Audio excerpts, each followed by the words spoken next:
Todos nós sabemos que uma rocha gigante do espaço atingiu o planeta há milhões de anos atrás e exterminou os dinossauros. Agora, com tecnologia avançada, os investigadores conseguiram elaborar uma nova linha temporal que mostra o que realmente aconteceu. E não só isso, eles pensam saber de onde veio o asteroide gigante. Será que a Terra é o alvo de outra enorme rocha espacial? E seríamos nós capazes de sobreviver? Ficarão surpreendidos ao saber, e também vão ficar chocados com o que a NASA descobriu. Por isso, preparem-se para agora experimentar o desastre que quase dizimou a vida na Terra.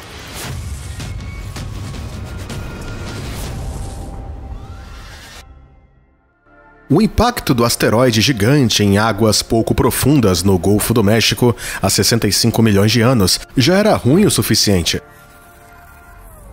Mas depois seguiu-se uma amálgama de desastres adicionais. Rochas caíram do céu, incêndios e tsunamis inundaram as costas distantes. E os investigadores descobriram que o primeiro dia do Cenozoico foi apimentado com cataclismos e lançaram um novo registro desse dia de caos em Proceedings of the National Academy of Sciences. A sua linha temporal foi desenvolvida utilizando fotografia de alta resolução, microscópia, tomografia computadorizada e medições magnéticas de centenas de metros de rocha sedimentar recentemente recuperada de Chicxulub, uma das maiores crateras de impacto na Terra. E tudo começou assim.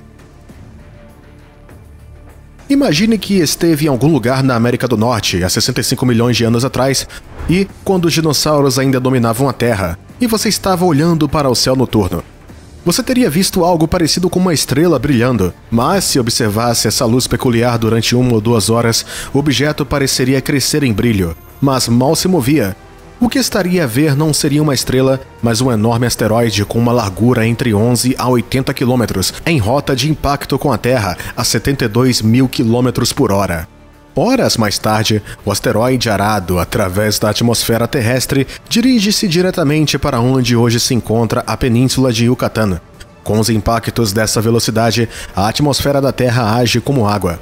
Rochas espaciais mais pequenas, chamadas meteoros, atingem a atmosfera como seixos atirados para uma lagoa e desaceleram em grandes altitudes, queimando por conta da fricção atmosférica, enquanto alguns pedaços maiores de rocha sobrevivem e caem na Terra. Mas o asteroide Chicxulub, do tamanho de uma montanha, atinge nossa atmosfera como atirar uma rocha para uma poça. Manteve sua velocidade e mergulhou através da atmosfera de 120 km em apenas 3 segundos. O som do asteroide é ouvido por toda a América Central, emitindo uma grande explosão supersônica, estilhaçando os tímpanos em todos os continentes. Os dinossauros estavam provavelmente aterrorizados e correndo em todas as direções sem saber o que estava acontecendo, mas se algum animal estivesse perto o suficiente para ver o asteroide, teria sido vaporizado instantaneamente. De fato, exceto para as tartarugas marinhas e crocodilos, nenhum animal de 4 patas com mais de 25 quilos sobreviveria. A rocha espacial do tamanho de uma montanha cai tão rapidamente que o próprio ar não consegue escapar. Sob compressão intensa, o ar aquece a milhares de graus quase instantaneamente. Antes mesmo do asteroide atingir, o ar superaquecido comprimido vaporiza grande parte do nosso mar que cobre o Yucatán. Milissegundos mais tarde, a rocha mergulha através do que resta e bate no leito rochoso. Nesse momento, ocorre uma reação em cadeia dos acontecimentos. O asteroide de impacto exerce tanta pressão sobre a Terra que o solo e as rochas fluem como fluidos. O movimento de subida e descida da Terra é como o duplo mergulho de alguém que faz uma bola de canhão numa piscina. O respingo de água em todas as direções é seguido por um respingo vertical quando a cavidade criada pelo asteroide ricocheteia na superfície.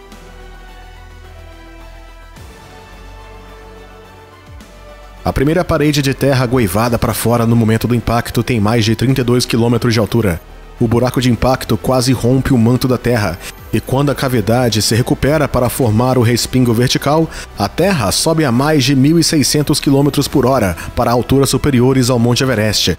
Em minutos, a montanha de destroços desmorona instantaneamente numa série de explosões secundárias, deixando para trás um monte mais pequeno chamado o Anel do Pico de uma Cratera.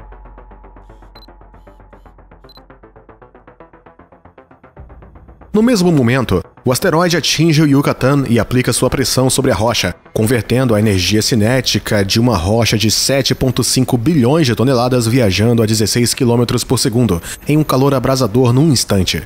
O impacto do Chicxulub forneceu aproximadamente um septilhão de quilojoules de energia, mais energia do que 1 bilhão de bombas atômicas de Hiroshima. A energia cinética transferida pelo asteroide para o solo, rocha e ar excita as moléculas a temperaturas muito mais quentes do que a superfície do Sol. O calor arranca os elétrons dos átomos, ionizando o ar numa bola de fogo em expansão de plasma com mais de 10 mil graus, alimentando com a rocha vaporizada, que é arrebentada a velocidades hipersônicas. O ar aquecido em rápida expansão e conversão instantânea da Terra em gás, combinado com a própria onda de choque de impacto, forma uma enorme onda de explosão de pressão que se expande para fora a 1.600 km por hora. Se o asteroide atingisse hoje o mesmo ponto, a onda de choque vaporizaria até o Texas e te iria ensurdecer mesmo se estivesse em Nova York e explodiria janelas de vidro em Buenos Aires. O impacto toca a Terra como um sino. As ondas na crosta terrestre irradiam para longe da zona de impacto a 4 km por segundo. As ondas então provocam terremotos que se desprendem de falhas através dos continentes. Se estivesse no outro lado do mundo, sentiria o tremor de terra 30 minutos após o impacto. O impacto desencadeia tsunamis tão elevados como os arranha-céus. O primeiro deles atinge as linhas costeiras do Golfo dentro de 1 hora. Ondas que vão de 600 pés a talvez tão altas como 1.000 pés esmagam o que é agora o México e o sul dos Estados Unidos, com tsunamis inundando dezenas de quilômetros no interior. As ondas invertem o fluxo dos rios, precipitando-se nos leitos dos rios como furos de maré de 30 pés. Os tsunamis esmagam-se na costa oriental dos Estados Unidos e 6 horas após o impacto, no máximo a 600 pés de altura, as paredes de água se chocam com a Europa, África e as costas mediterrâneas. Dentro de 15 horas após o impacto, as ondas chegam a cada linha costeira do planeta. Dependendo da topografia local, o oceano varre tudo no seu caminho e suga de volta para o mar quando as águas finalmente recuam. Já parece o Armagedon, mas ainda mais desastres estão a caminho.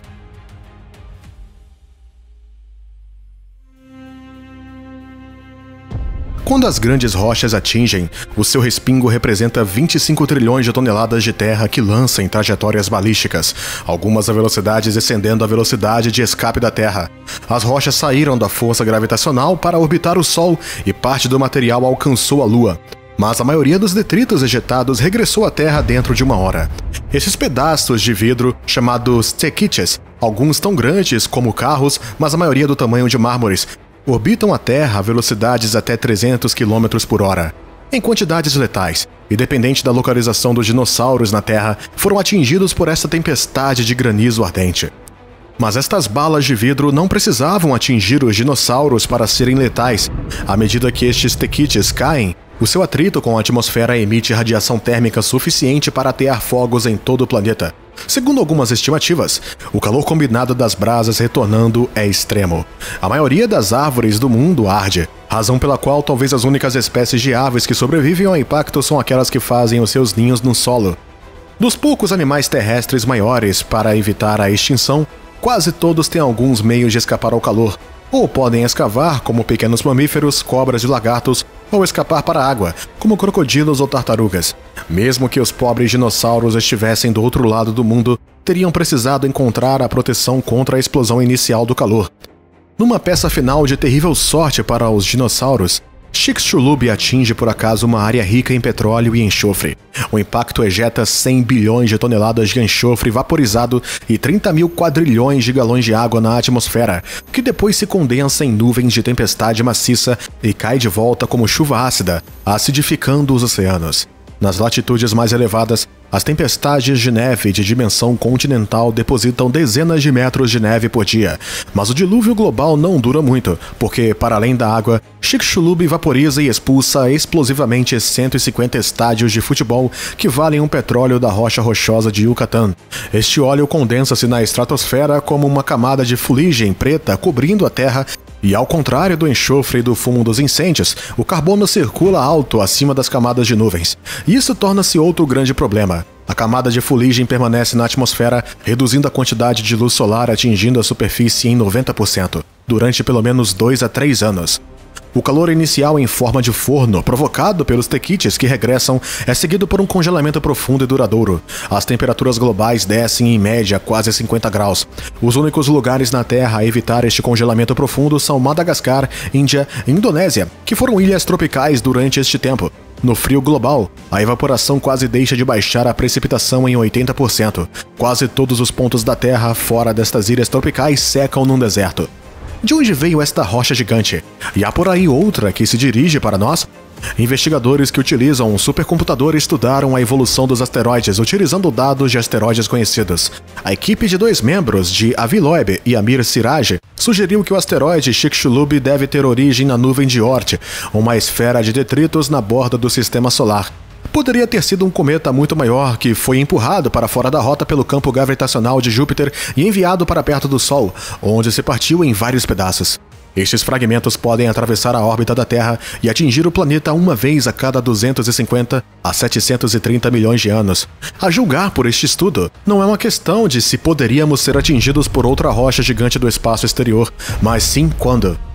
No sábado, 11 de dezembro de 2021, a NASA revelou que um asteroide de 330 metros, chamado 4660 Nereus, foi encontrado fora da Terra a cerca de 3,8 milhões de quilômetros, a uma velocidade de 6,5 km por segundo.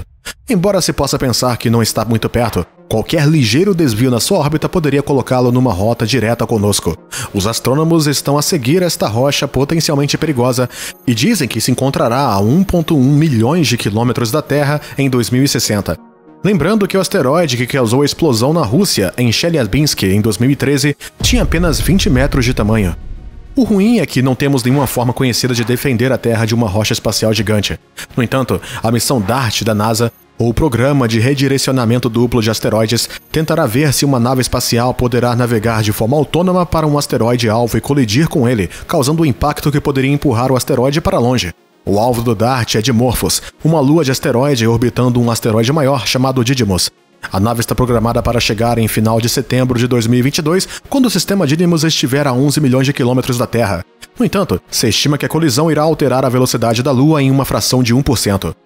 Parar um asteroide de 10 km de largura ou maior, vindo em direção à Terra a 72 km por segundo, vai ser muito mais difícil e vai levar mais do que uma pequena nave da DART. Talvez o mundo precisasse experimentar armas nucleares, como no filme Armageddon. Talvez tenha uma ideia de como podemos deter um asteroide que acabe com o mundo e se torne famoso. Bom, por que não fala pra gente nos comentários? E fiquem atentos ao canal para mais coisas incríveis que acontecem no universo. Obrigado por assistirem.